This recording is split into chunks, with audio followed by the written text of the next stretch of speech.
Alright, it's May 21st, 2011. It's currently after 6 p.m. on Pacific Coast time.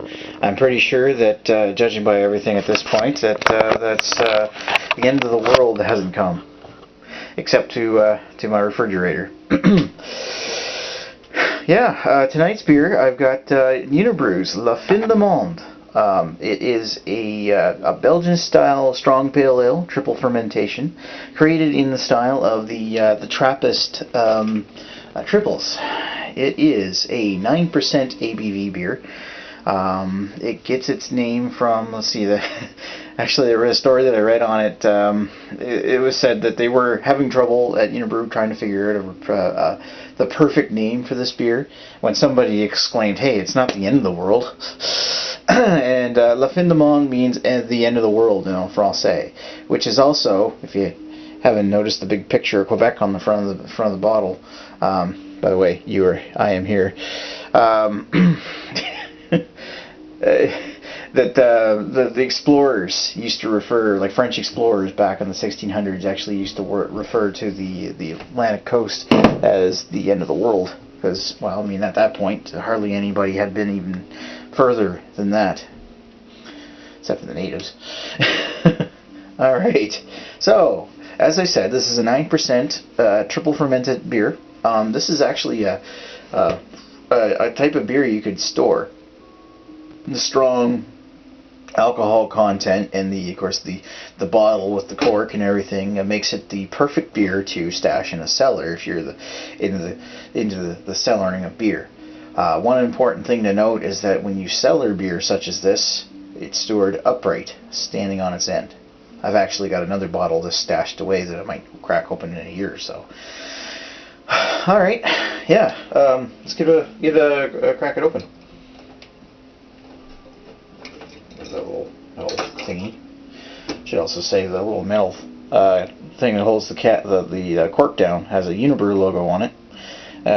On it, it says contents under pressure. Attention. Yeah. Back of the bottle says the excellence of triple fermentation through a blend of special yeasts that gives La Fin du Monde, the end of the world, an exquisitely robust flavor and of exceptional refinement. This liquid gold could only be brewed in the Highlands of America. Canada. Alright. Nice. Some nice little smoke coming off of that one. Purdy. Cool. Pour that into my nice tulip glass.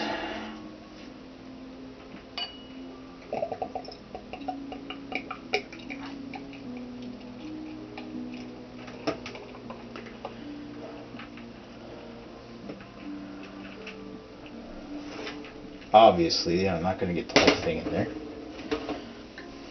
That's nice. Like 2 fingers of almost off-white, creamy kind of head. The body is like a cloudy,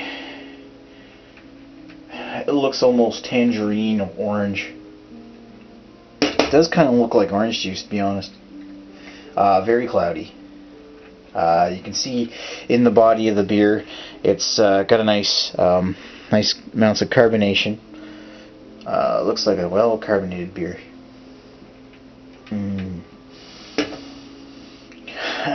Smell it from here. Let's give it a sniff.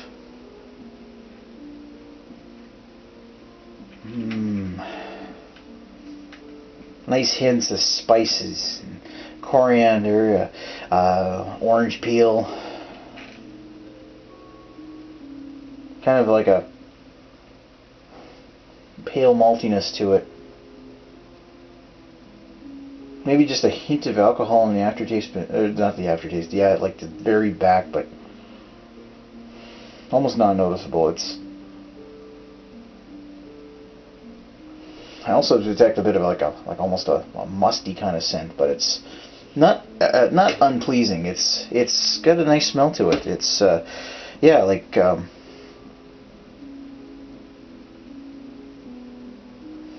Yeah, mainly orange peel, coriander. It smells kind of like a Belgian wit.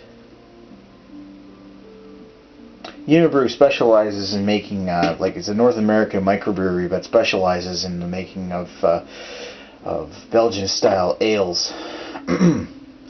Many of the ones that I've had from them, and including this one, have been actually really good. Yeah, very citrusy. Let's give it a taste.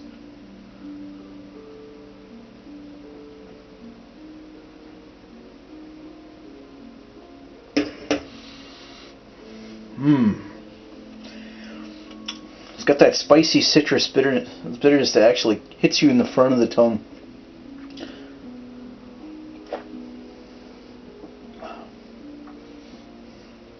And it leaves a nice lingering bitterness as it goes down the back of the throat.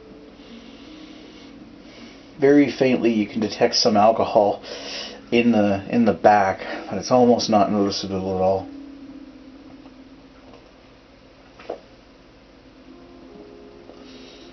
At 9%, who can blame it? Other tastes come out in the aftertaste, such as like a bready,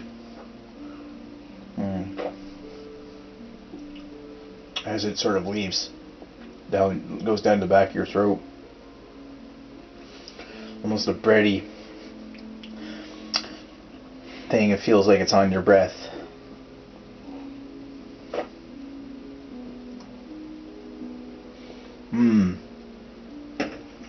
Nice, pleasant aftertaste. Comes with an overly sweet taste as well. This is definitely a sipping beer. It's not something that you'd want to drink too much of because you'd probably make yourself sick. But it's very, very pleasantly smooth and well and decently carbonated. It's almost creamy with a medium to heavy body. This beer would fill you up. And it's smoothly sipping, and it's very deceptive because you can almost can't taste the alcohol in it. And at 9%, you could find yourself on the floor at the end of the night if you were to have 2 or 3 of these. I would highly recommend against that. But one thing this beer is certainly for is for celebrations, and it's like compared to beer, to wine, this is a champagne. This is really nice. I've had other like Trappa-style triples, and I gotta say that I do appreciate this one. This is a very good attempt. Very good beer. And one of the highest rated Canadian beers in the world. It's also one of my personal favorites. Flavorfulness wise, it's very exceptional. Yeah, that's definitely one of my favorites. I'm going to give it a 4.5 out of 5, just because I really enjoy this beer. Cool, 4.5 out of 5.